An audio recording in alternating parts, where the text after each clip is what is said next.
नमस्कार, दूरदर्शन किसान देख रहे हैं आप। मौसम खबर में आप सभी का बहुत स्वागत है। मैं हूं आपके साथ पुलकित शुक्ला।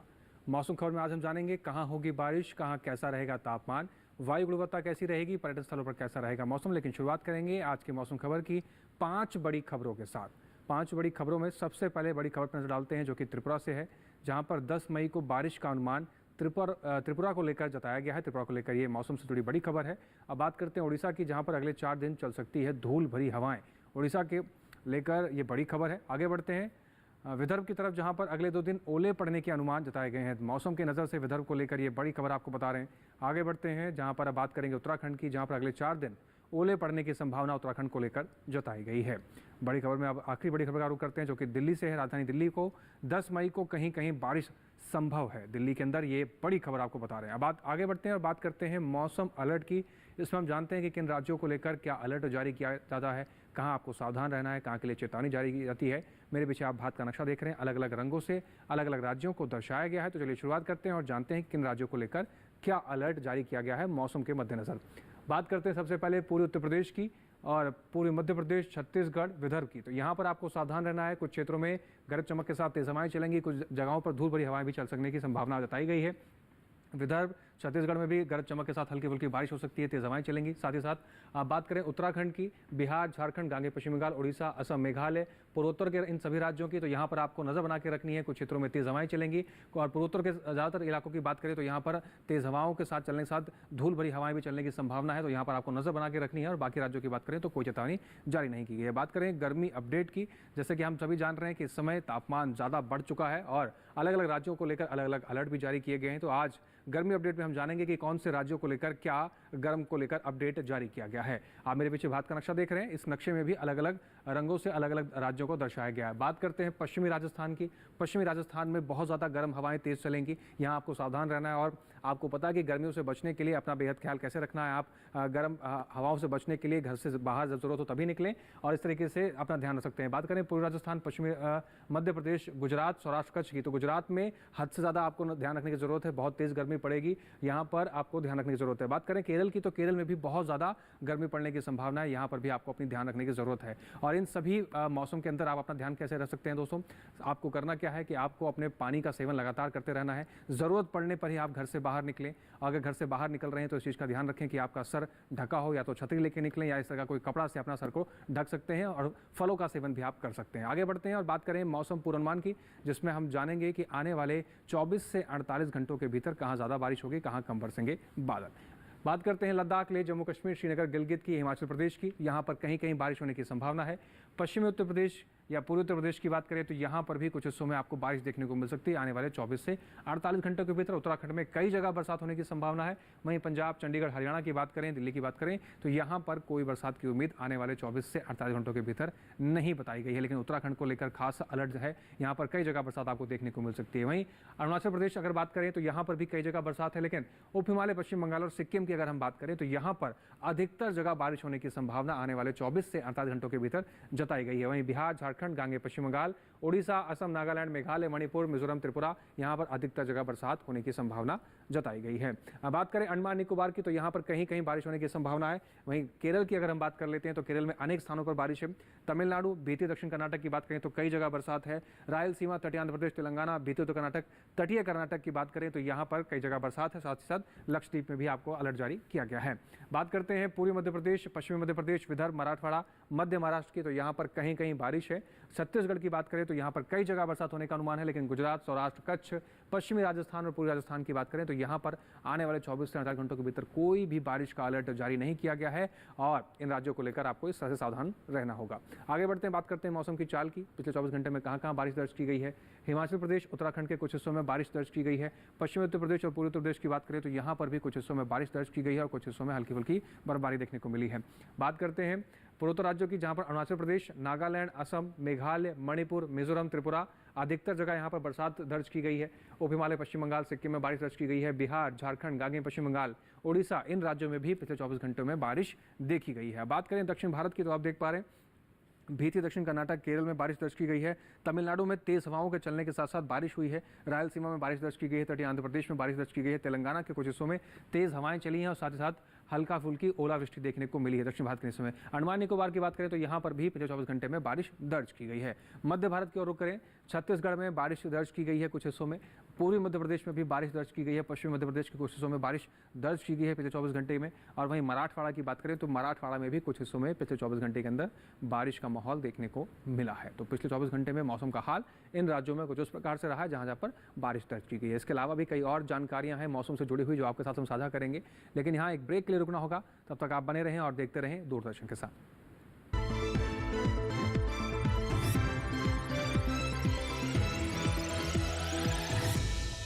डीडी किसान ने कर ली है तैयारी, यहाँ मिलेगी पशुपालन की हर एक जानकारी। घर आंगन से लेकर व्यवसायिक फार्म तक, मुर्गी पालन से लेकर रेगिस्तान के जहाज तक, बीमारियों से पशुपालक बिल्कुल ना हो परेशान। विशेषज्ञ करेंगे आपकी समस्या का समाधान। देखिए अपना पशु चिकित्सक हर रविवार शाम 6:30 बजे दूरदर्शन किसान पर।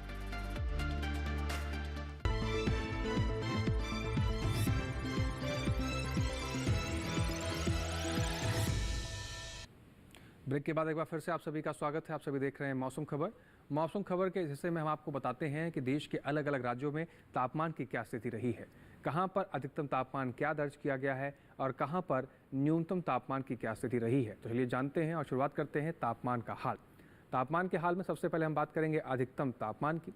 अधिकतम तापमान में लद्दाख, लेह, हिमाचल प्रदेश, जम्मू कश्मीर, श्रीनगर, गिलगित अधिकतम तापमान 3 से 5 डिग्री सेल्सियस सामान्य से ज़्यादा दर्ज किया गया है। अधिकतम तापमान का हाल इन राज्यों के अंदर कुछ इस प्रकार से रहा है। इसके साथ ही पूर्वोत्तर राज्यों में असम, मेघालय, बिहार, उड़ीसा की अगर हम बात करें तो यहाँ पर अधिकतम तापमान की स्थिति आप देख रहे हैं 5 डिग्री सेल्सियस सामान्य से कम अधिकतम तापमान दर्ज किया गया है। अधिकतम तापमान का हाल इन राज्यों में कुछ इस प्रकार से रहा है। दक्षिण भारत की बात करें तो केरल के अंदर देखने को मिल रहा है अधिकतम तापमान 3 से 5 डिग्री सेल्सियस सामान्य से ज़्यादा दर्ज किया गया है। अधिकतम तापमान का हाल केरल में कुछ इस प्रकार से रहा है। इसके साथ ही पूर्वी राजस्थान की बात करें तो यहाँ पर अधिकतम तापमान 3 से 5 डिग्री सेल्सियस सामान्य से ज़्यादा दर्ज किया गया है। अधिकतम तापमान का हाल कुछ इस प्रकार से यहाँ पर रहा है। इसके साथ ही सबसे अधिक तापमान की बात करें तो पश्चिमी राजस्थान के बाड़मेर में दर्ज किया गया 45.2 डिग्री सेल्सियस सबसे अधिक तापमान दर्ज किया गया है। इसके साथ ही बात करेंगे न्यूनतम तापमान की, जहाँ पर उत्तराखंड, हरियाणा, दिल्ली, पूर्वी राजस्थान, पश्चिमी मध्य प्रदेश की बात करें तो यहाँ पर न्यूनतम तापमान 1 से 3 डिग्री सेल्सियस सामान्य से ज़्यादा दर्ज किया गया है। न्यूनतम तापमान का हाल यहाँ पर कुछ इस प्रकार से रहा है। इसके साथ ही आगे बढ़ते हैं गांगे पश्चिम बंगाल और झारखंड की अगर बात करें तो यहाँ पर न्यूनतम तापमान की स्थिति 5 डिग्री सेल्सियस सामान्य से कम न्यूनतम तापमान जो है वो दर्ज किया गया है। इसके साथ ही आगे बढ़ते हैं अब बात करते हैं छत्तीसगढ़ की, जहाँ पर आप देख पा रहे हैं न्यूनतम तापमान की जो स्थिति है यहाँ पर 3 से 5 डिग्री सेल्सियस सामान्य से कम न्यूनतम तापमान दर्ज किया गया है। इसके साथ ही बात कर रहे हैं विदर्भ, तेलंगाना और रायलसीमा की, तो इन राज्यों के अंदर न्यूनतम तापमान की स्थिति 3 से 5 डिग्री सेल्सियस सामान्य से कम दर्ज की गई है। इसके साथ ही आगे बढ़ते हैं और बात करें तटीय आंध्र प्रदेश की, तो यहाँ पर आप देख पा रहे हैं न्यूनतम तापमान की स्थिति 5 डिग्री सेल्सियस सामान्य से कम दर्ज किया गया है। न्यूनतम तापमान का हाल यहाँ पर कुछ इस प्रकार से रहा है। इसके साथ ही सबसे कम तापमान की बात करें तो गांगे पश्चिम बंगाल के पुरुलिया में दर्ज किया गया, जो कि 19.1 डिग्री सेल्सियस दर्ज किया गया है। सबसे कम तापमान गांगे पश्चिम बंगाल के पुरुलिया में दर्ज किया गया है। इसके अलावा देश के बाकी हिस्सों में तापमान की क्या स्थिति रही, आइए नजर डाल लेते हैं।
ये हुई तापमान की बात। इसके अलावा भी कई अहम जानकारियां हैं जो आपके साथ साझा करेंगे, लेकिन यहाँ एक ब्रेक के लिए रुकना होगा। तब तक आप बने रहें और देखते रहें दूरदर्शन किसान।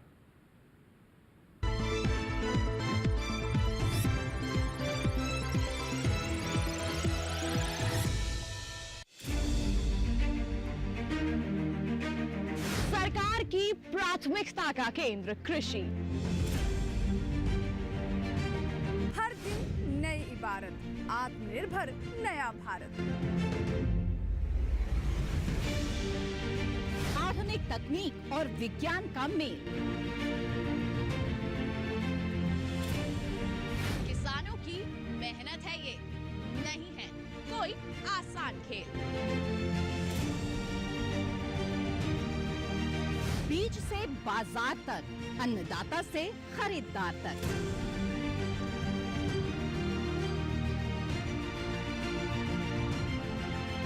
खेती किसानी से जुड़ा हर मंथन जानने के लिए देखिए कृषि दर्शन। देखिए कृषि दर्शन सोमवार, बुधवार, शुक्रवार शाम 7 बजे सिर्फ दूरदर्शन किसान चैनल पर।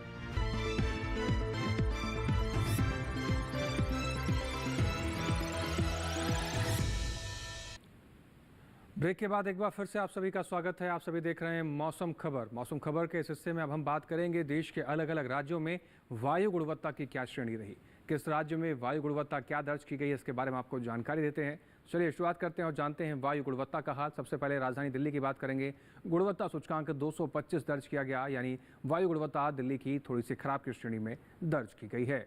लखनऊ की बात करें, गुणवत्ता सूचकांक 176 दर्ज किया गया है, यानी लखनऊ की वायु गुणवत्ता संतोषजनक की श्रेणी में दर्ज की गई है। लखनऊ के बाद बात करें अगर पटना की, गुणवत्ता सूचकांक 134 दर्ज किया गया है, यानी पटना की वायु गुणवत्ता भी संतोषजनक की श्रेणी में दर्ज की गई है। बेंगलुरु पर नजर डालते हैं, गुणवत्ता सूचकांक 70 दर्ज किया गया है, यानी बेंगलुरु की वायु गुणवत्ता अच्छे की श्रेणी में दर्ज की गई है। इसके साथ ही बात कर रहे हैं अगर पुणे की, गुणवत्ता सूचकांक 69 दर्ज किया गया है, यानी पुणे की वायु गुणवत्ता अच्छे की श्रेणी में दर्ज की गई है।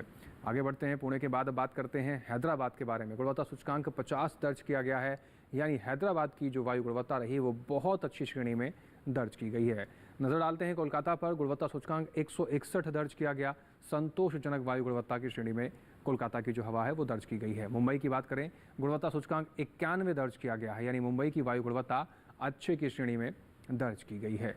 अब बात करते हैं अहमदाबाद की, गुणवत्ता सूचकांक 115 दर्ज किया गया है, यानी अहमदाबाद की जो हवा रही वो भी संतोषजनक की श्रेणी में दर्ज की गई है। अब बात करेंगे पर्यटन पूर्वानुमान के, जिसमें हम आपको बताते हैं कि भारत के प्रमुख पर्यटन स्थलों पर आने वाले 4 दिनों में मौसम कैसा रहेगा। शुरुआत करेंगे जम्मू कश्मीर के कटरा से। गुरुवार, शुक्रवार, शनिवार को तेज धूप खिलने के आसार हैं। रविवार को हल्के फुल्के बादल छाए रहेंगे, हल्की फुल्की धूप खिल सकती है। अधिकतम तापमान की बात करें तो 37 से 40 डिग्री सेल्सियस तक अधिकतम तापमान जा सकता है। न्यूनतम तापमान 22 डिग्री सेल्सियस से लेकर 24 डिग्री सेल्सियस तक आपको देखने को मिल सकता है। लेकिन शुरुआत के जो 3 दिन है उसमें आपको तेज़ धूप खिलने के आसार कटरा में जताए गए हैं। कटरा जाने की आप तैयारी कर रहे हैं तो इस प्रकार से तापमान के लिए और मौसम के लिए तैयार रह सकते हैं। हिमाचल प्रदेश की शिमला की अगर बात करें, गुरुवार, शुक्रवार, शनिवार शुरुआत के 3 दिन गरज चमक के साथ बारिश होने की संभावना है। रविवार को कुछ हिस्सों में बारिश आपको देखने को मिल सकती है। अधिकतम तापमान की बात करें तो 24 डिग्री सेल्सियस से लेकर 26 डिग्री सेल्सियस तक आपको अधिकतम तापमान देखने को मिल सकता है शिमला के अंदर। न्यूनतम तापमान पर नजर डालें तो 14 डिग्री सेल्सियस से लेकर 15 डिग्री सेल्सियस तक न्यूनतम तापमान की स्थिति जो है शिमला में आने वाले 4 दिनों में बनी रह सकती है। इसके साथ ही उत्तराखंड के मुक्तेश्वर की अगर बात करें, गुरुवार, शुक्रवार, शनिवार, रविवार चारों ही दिन आप देख रहे हैं कि बादल छाए रहेंगे, हल्की फुल्की धूप खिलने की संभावना जताई गई है। अधिकतम तापमान की अगर बात करें तो 21 डिग्री सेल्सियस से लेकर 23 डिग्री सेल्सियस तक अधिकतम तापमान आने वाले 4 दिनों में जा सकता है। वहीं न्यूनतम तापमान की बात करें तो 12 डिग्री सेल्सियस से लेकर 13 डिग्री सेल्सियस तक न्यूनतम तापमान मुक्तेश्वर में आने वाले 4 दिनों में बना रह सकता है। तो मुक्तेश्वर जाने की तैयारी कर रहे हैं तो इस प्रकार से आप तैयार रह सकते हैं। पंजाब के आनंदपुर साहिब की बात करें, गुरुवार को तेज धूप खिलने के आसार हैं। शुक्रवार, शनिवार और रविवार मौसम में परिवर्तन है, हल्के फुल्के बादल छाए रहेंगे, हल्की फुल्की धूप खिलने के आसार जताए गए हैं। अधिकतम तापमान पर नजर डालें तो 36 डिग्री सेल्सियस से लेकर 39 डिग्री सेल्सियस तक अधिकतम तापमान जा सकता है। वहीं न्यूनतम तापमान की बात करें तो 25 डिग्री सेल्सियस से लेकर 26 डिग्री सेल्सियस तक न्यूनतम तापमान की स्थिति आनंदपुर साहिब में आने वाले 4 दिनों में बनी रह सकती है। राजधानी दिल्ली की बात करें तो गुरुवार को यहाँ पर तेज हवाएं चलने की संभावना जताई गई है। शुक्रवार, शनिवार को बारिश की संभावना है और रविवार को गरज चमक के साथ बारिश हो सकती है दिल्ली के कुछ हिस्सों के अंदर। अगर अधिकतम तापमान की बात करें तो 37 डिग्री सेल्सियस से लेकर 39 डिग्री सेल्सियस तक अधिकतम तापमान राजधानी दिल्ली में आने वाले 4 दिनों में जा सकता है। न्यूनतम तापमान की अगर हम बात करें तो न्यूनतम तापमान 28 से 29 डिग्री सेल्सियस के आसपास आपको देखने को मिल सकता है। वहीं बात करें केरल के कोल्लम की तो गुरुवार, शुक्रवार, शनिवार, रविवार यहाँ पर भी चारों दिन आप देख पा रहे हैं बादल छाए रहने की संभावना है। हल्की फुल्की धूप खिलने को देखने को मिल सकती है। अधिकतम तापमान कोल्लम में आने वाले 4 दिनों में 36 डिग्री सेल्सियस के आसपास आपको देखने को मिल सकता है।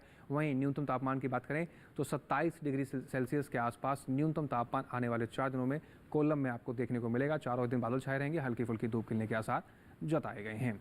आगे बढ़ते हैं तमिलनाडु की तरफ, जहां पर कोयम्बटूर की बात कर लेते हैं। गुरुवार को बारिश होने की संभावना है। शुक्रवार, शनिवार, रविवार की बात करें, बाकी के 3 दिन बादल छाए रहेंगे, हल्की फुल्की धूप खिलने की संभावना जताई गई है। अधिकतम तापमान 38 डिग्री सेल्सियस से लेकर 39 डिग्री सेल्सियस तक आने वाले 4 दिनों में जा सकता है। न्यूनतम तापमान की बात करें तो 26 डिग्री सेल्सियस तक न्यूनतम तापमान कोयम्बटूर में आने वाले 4 दिनों में आपको देखने को मिलेगा, लेकिन इसके साथ ही गुरुवार को हल्की फुल्की बारिश संभव है। इसके साथ ही बात करें महाराष्ट्र के कोल्हापुर की, गुरुवार को बादल छाए रहेंगे, हल्की फुल्की धूप खिलने के आसार हैं। शुक्रवार और शनिवार को बारिश होने की संभावना है। रविवार में फिर में मौसम में परिवर्तन है, बादल छाए रहेंगे, हल्की फुल्की धूप खिलने के आसार जताए गए हैं। अधिकतम तापमान 37 डिग्री सेल्सियस से लेकर 38 डिग्री सेल्सियस तक आपको देखने को मिल सकता है। वहीं न्यूनतम तापमान की बात करें तो 21 डिग्री सेल्सियस से लेकर 23 डिग्री सेल्सियस तक न्यूनतम तापमान कोल्हापुर में आने वाले 4 दिनों में आपको देखने को मिल सकता है। राजस्थान के अजमेर की बात कर लेते हैं। गुरुवार, शुक्रवार, शनिवार, रविवार चारों ही दिन बादल छाए रहेंगे, हल्की फुल्की धूप खिलने के आसार जताए गए हैं। अधिकतम तापमान 40 डिग्री सेल्सियस से लेकर 43 डिग्री सेल्सियस तक अधिकतम तापमान जा सकता है। इस दौरान आपको अपना बेहद ख्याल भी रखना होगा। और न्यूनतम तापमान की बात करें तो 29 और 28 डिग्री सेल्सियस के आसपास न्यूनतम तापमान अजमेर में आने वाले 4 दिनों में आपको देखने को मिल सकता है।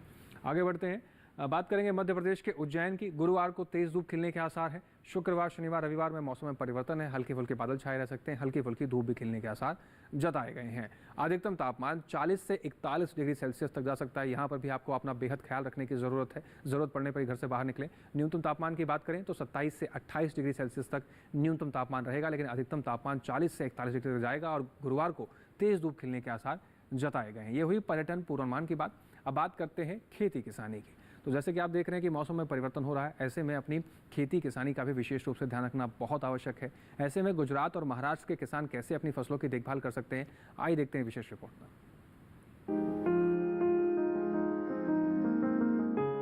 गुजरात के किसान गन्ने की फसल में नाइट्रोजन की खुराक डाल लें। यहाँ गन्ने की सिंचाई के लिए किसान ड्रिप विधि का इस्तेमाल करें।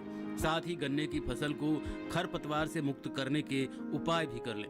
गुजरात में धान के खेतों में 2 से 3 सेंटीमीटर जल स्तर बनाए रखें। साथ ही धान के खेतों को भी खरपतवार से मुक्त रखें। गुजरात में भिंडी को पत्ती धब्बा रोग से बचाने के लिए हेक्साकोनोजोल का छिड़काव कर लें। यहाँ के किसान भिंडी की पकी पौध की तुड़ाई भी कर लें। गुजरात में किसान बैगन में गोली बेधक कीट के नियंत्रण के लिए फेरोमोन जाल लगा लें। यहाँ के किसान चीकू के पौधों में गोबर की खाद डालें।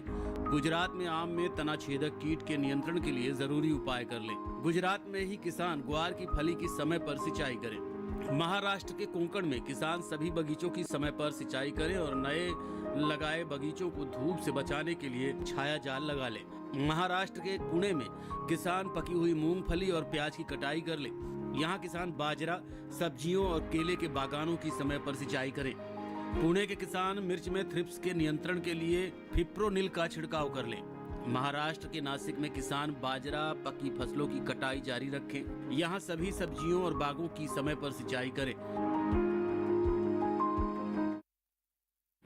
दर्शकों, आगे बढ़ते हैं और बात करते हैं पशुओं के बारे में। इस पृथ्वी पर पशुओं ने हमेशा से ही एक संतुलन बनाए रखने में एक अहम भूमिका निभाई है। पशुओं को पुराने समय से ही काफ़ी तरीके से प्रयोग किया जाता रहा है, चाहे वो परिवहन के रूप से देखा जाए, चाहे वो खेती किसानी के क्षेत्र में देखा जाए। खेती किसानी और पशुपालन एक दूसरे के पूरक रूप में भी देखे जाते हैं। अब ऐसे में उत्तर प्रदेश के किसान कैसे अपने पशुओं का ध्यान रख सकते हैं ताकि उनके उत्पादन की क्षमता में कमी ना आए और खेती किसानी में और बेहतर लाभ ले सकें, आइए देखते हैं वैज्ञानिकों की सलाह पर आधारित एक विशेष रिपोर्ट। उत्तर प्रदेश के किसान मौसम में बदलाव की संभावना को देखते हुए अपना बांध न लगाएं। यहाँ के किसान रात के समय जानवरों को खुले में रखें। किसान पशुओं की पशुशाला में खिड़कियों और दरवाजों पर जूट के पर्दे लगा दें। इन पर्दों का इस्तेमाल धूप के वक्त करें। रात में ये पर्दे हटा दें। यहाँ पशुओं को मुंह फटने की बीमारी से बचाने के लिए किसान पशुओं का टीकाकरण जरूर करा लें। किसानों को इस रोग से पीड़ित अपने पशुओं को जरूरी दवाओं से धोना चाहिए। उत्तर प्रदेश में किसान पशुओं को हरा और सूखा चारा समय पर दें। गर्मी के इस मौसम में किसान अपने पशुओं को दिन में 3 से 4 बार ताजा पानी अवश्य पिलाएं। इस मौसम में पशुशाला में मच्छर और मक्खियां बढ़ जाती हैं, जो पशुओं में गंभीर बीमारियों का कारण बनती हैं। इसके लिए उत्तर प्रदेश के किसान जरूरी रोकथाम के उपाय कर लें।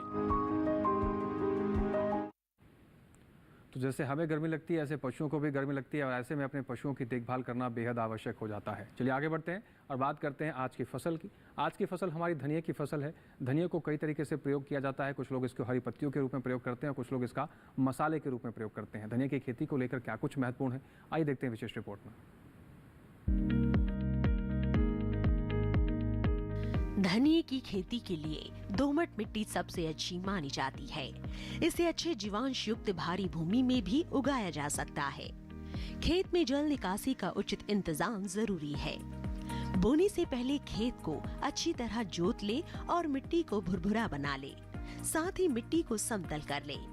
आखिरी जुताई में 100 से 120 क्विंटल प्रति हेक्टेयर की दर से गोबर की खाद मिला दे। बीज की मात्रा बुआई और सिंचाई की दशा पर निर्भर करती है।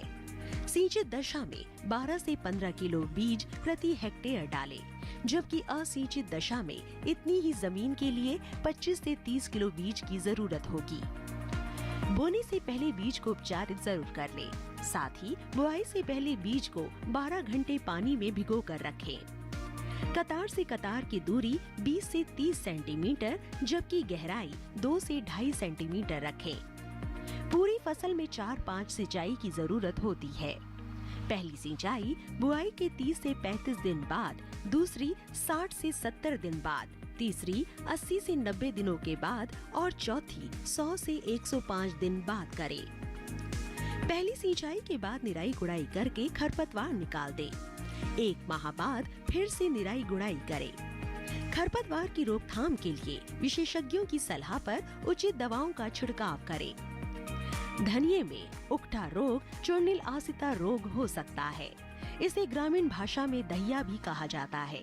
रोकथाम के लिए रोग अवरोधी प्रजातियां बोकर भी बीमारियों से बचा जा सकता है। फसल चक्र अपनाना भी बेहतर रहता है, लेकिन किसान इस बात का ध्यान रखे कि फसल में किसी भी तरह की दवा का छिड़काव करने से पहले कृषि विशेषज्ञों की सलाह जरूर ले। पूरी फसल होने पर पत्तियों की तुड़ाई सावधानी से करें। ध्यान रहे तोड़ते समय पत्तियां बर्बाद न होने पाए। 1 हेक्टेयर जमीन से 125 से 140 क्विंटल तक हरी पत्तियां ली जा सकती है।